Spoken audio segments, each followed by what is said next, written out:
Further on to our talk about pitching, I think that we had too much of an idea of being shallow down at the golf ball and not steep enough to contact the ball really well. I mean, if we think about what we talked about with the full swing, that we're trying to get the bottom of that swing in front of the golf ball. With the wedge, it's almost the one that's the most in front of the golf ball. So we want to try and feel like this club is traveling almost straight down the Ferris wheel, right down the target line really early until it comes down on the golf ball and bottoms out forward.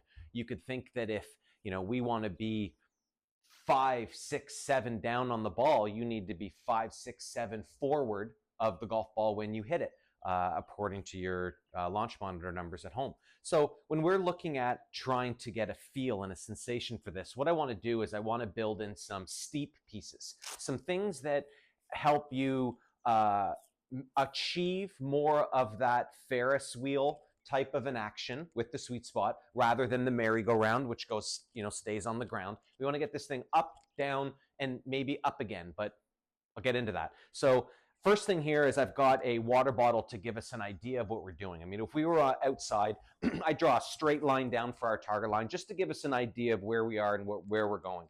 When I set up to the ball, my first piece of being steep is trying to feel like I get over top of it. I'm really close to the ball. So my first thing is that I feel like I've got my head over the ball, almost like I'm putting, right? I'm not back here like a driver with my eyes back here. I'm trying to get on top of this like I'm putting. And the more I get on top of it, you can see that the easier it is to get this golf club to work straight up and then straight down again. We're not looking to shallow this and bring it in from an inside out approach. It's going to feel a lot more down this target line that way. So we're setting up to it close to the golf ball. I want you to feel like you're standing tall and you're getting right on top of that golf ball. With the golf ball in the back half of your stance, I mean, we can talk about stance width, but if I look at it like my right toe is here and my left toe is there, and that's only about, 6 inches, the forward, the middle, and the back is a little bit, it's a small window. I want to look at this as though that I get my ball placed relative to my upper body. So I take the middle of me here where the knot on my tie would be, and I would put that forward of the golf ball.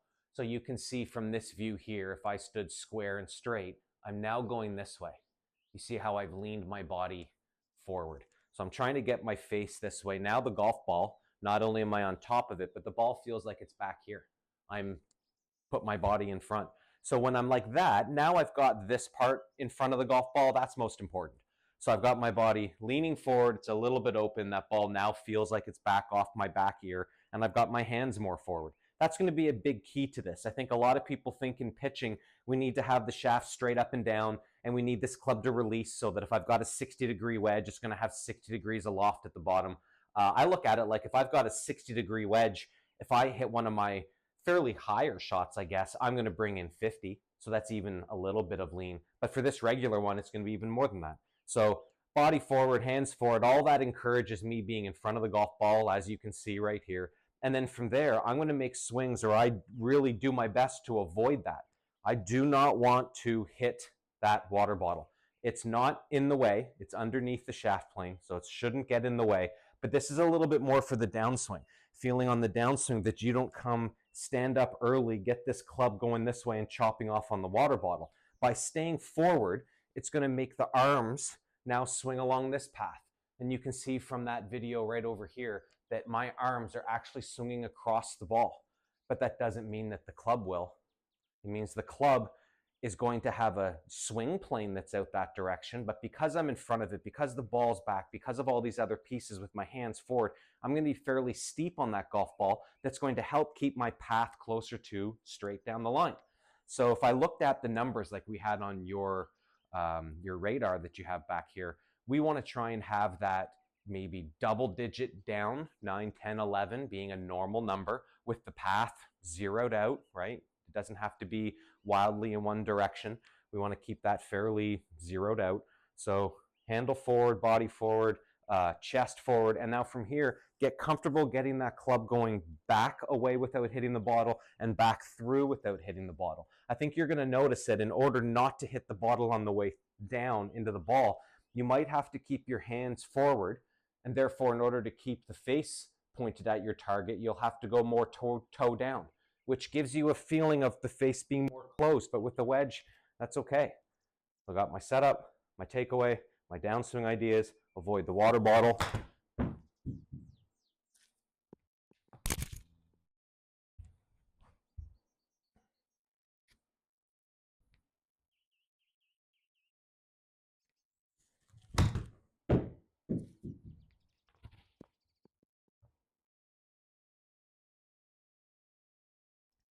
If we take a look at this from a video perspective here, we can see here in the video how close I am to the golf ball. Probably could get closer. And as this club goes back, in order to avoid the water bottle, I get that club head working up, which means the handle of the club somewhat works down. A little bit of a seesaw action. That gets the club up a little bit better. And on the downswing, being able to avoid that water bottle keeps the club steep, keeps me moving forward, keeps the right amount of loft on the club, and I can use my rotation and the rest of the speed to get me all the way through that shot. So the ideas behind this is going to be trying to feel like you can set up forward this way with the ball back here. And then from there, that encourages your arms to not get sucked inside.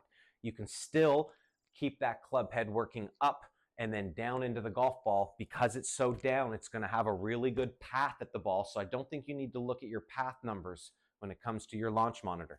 We want to try and feel like you can get the steep down, the low point stuff forward, right? And then from there, be able to get this ball started on line with your start line by controlling how much the toe curves down or hooks down and the hands go forward.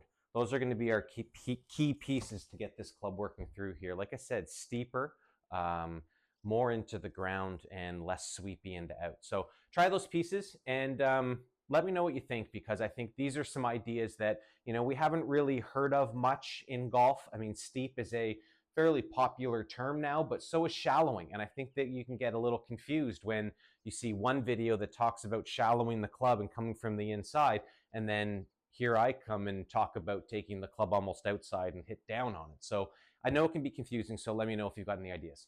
Thanks.